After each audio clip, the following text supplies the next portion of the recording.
Bien, voilà la réalité entrepreneuriale parfois. Aujourd'hui, nous sommes au dimanche. Nous sommes au dimanche le 10 ou le 11 septembre, je ne sais plus. Ce manioc est récolté depuis le mercredi.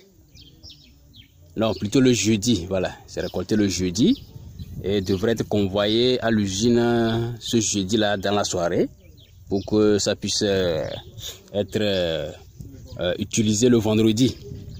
Voilà, il s'est fait que d'abord nous avons été embourbés, nous avons fait une vidéo la dernière fois à propos. S'il faut parler d'embourbé, bon, on est tombé dans un trou qui n'a pas permis à ce que l'on puisse continuer. Il a fallu que nous ayons les secours des uns des autres pour que l'on puisse sortir et continuer la voie. Et après quelques kilomètres, nous sommes retrouvés dans la boue. Et en même temps, on a eu souci avec la moto. Donc, il y a un souci, nous disions que c'est un souci de transmission. Le mécanicien devrait venir cette nuit-là, c'était pas possible. Donc, c'était donc le lendemain, le vendredi donc. Donc, on s'est dit, dans la matinée, il va vite arriver pour que le dépannage puisse avoir lieu et qu'on puisse continuer la route vers l'usine. Malheureusement, le vendredi, le mécanicien nous faisait savoir qu'il a plu depuis l'aube à Takwame. Il devrait venir d'Atakwame. Sur les pièces ne sont pas ici dans notre zone.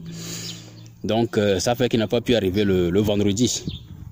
Bon, maintenant, le lendemain, donc, le samedi, nous étions toujours en communication avec l'usine pour voir si il y aura travaillé le samedi. On ferait effort dès que c'est réglé de la matinée, pour qu'on puisse les rejoindre à l'usine, afin que ce qui est récupérable puisse être récupéré, et ce qui serait déjà noirci ou rougi, qu'on puisse voir comment gérer ça.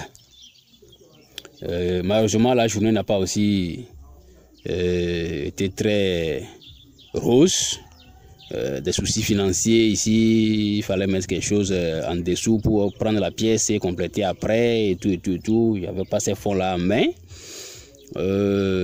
Bon, ça fait que même le samedi, c'est pratiquement dans la soirée que le mécanicien a pu arriver. Donc il s'est fait que c'est l'axe. C'est l'axe, donc c'est ce qui est changé ici. Voilà. Donc avec d'autres petits soucis qui ont été gérés. Donc de là on est sorti pour continuer la route sur le goudron. C'était clair que ce n'était plus possible d'aller à l'usine. Donc il fallait retourner vers un groupement qui est spécialisé dans la transformation en pâte de manioc.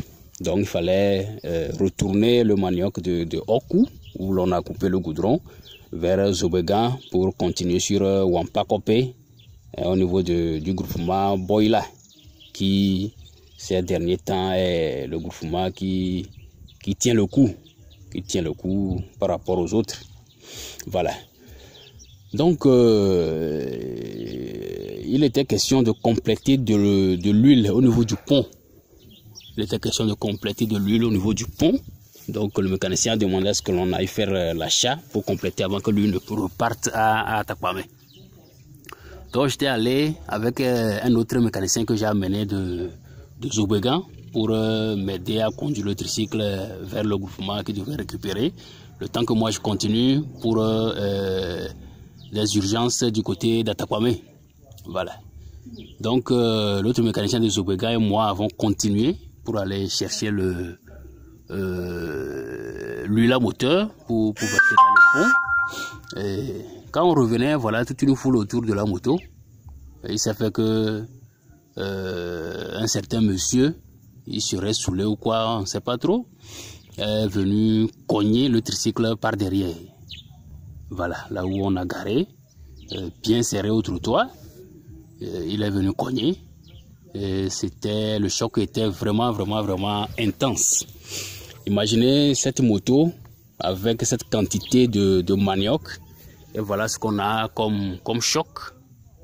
Voilà ce qu'on a comme choc. C'est pas du tout aisé. C'est vraiment inimaginable. Vous voyez un peu? Le tricycle contenant une tonne de manioc cogné par une moto et ça donne ce résultat-là. Donc le monsieur serait sérieusement blessé. Moi, je ne l'ai pas vu. Il serait donc conduit à l'hôpital au niveau de... ça s'appelle comment? Ilé, probablement. Voilà. Donc, bon, il a été question de se rendre à la gendarmerie, ce qui a été fait donc depuis hier, donc samedi, à aujourd'hui, où je suis en train de faire la vidéo, aujourd'hui dimanche. La moto est restée au niveau de la gendarmerie de Oku. Voilà, avec le manioc récolté depuis le jeudi. Vous voyez un peu la réalité. Donc, bon, le sort de ce manioc, point d'interrogation, à suivre. Voilà. Maintenant, ce que l'on essaie de ressortir, c'est un peu les difficultés que l'on rencontre parfois, de façon enchaînée, et qui font que vraiment, il faut avoir une très forte dose de persévérance pour pouvoir tenir. Une forte dose de persévérance, être vraiment résilient pour pouvoir tenir. Maintenant, en termes de charges, de dépenses et tout, vous voyez un peu, rentrer dans le trou là-bas, ceux qui sont venus nous aider. Après, là où le pont a refusé, des gens sont venus encore pousser la moto pour libérer la route. De là, il a été question de trouver une occasion pour retourner à Gobé, à la direction, pour passer la nuit là. Et le lendemain, faire les courses de mécanicien et tout. Il a fallu retourner à Zobégan, courir à Badou, avant de revenir rejoindre le mécanicien, régler sa revenir. Maintenant, avec l'imprévu de l'accident, il est question de garer la moto, de trouver une solution pour que le mécanicien de Zobégan puisse retourner. Il a fallu finalement que l'on y retourne ensemble.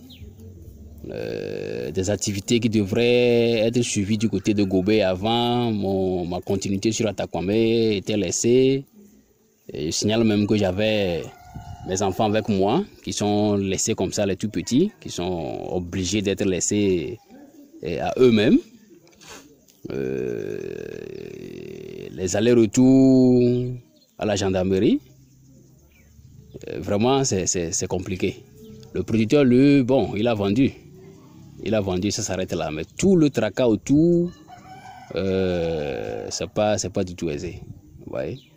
Il faudrait donc quand même que les uns les autres vivent ou bien suivent un peu de ces réalités que nous vivons, afin de pouvoir comprendre nos difficultés et que la collaboration puisse vraiment être main dans la main pour le bien de tous. Comme le disons toujours, le développement, c'est une affaire de tous. C'est une affaire de tous.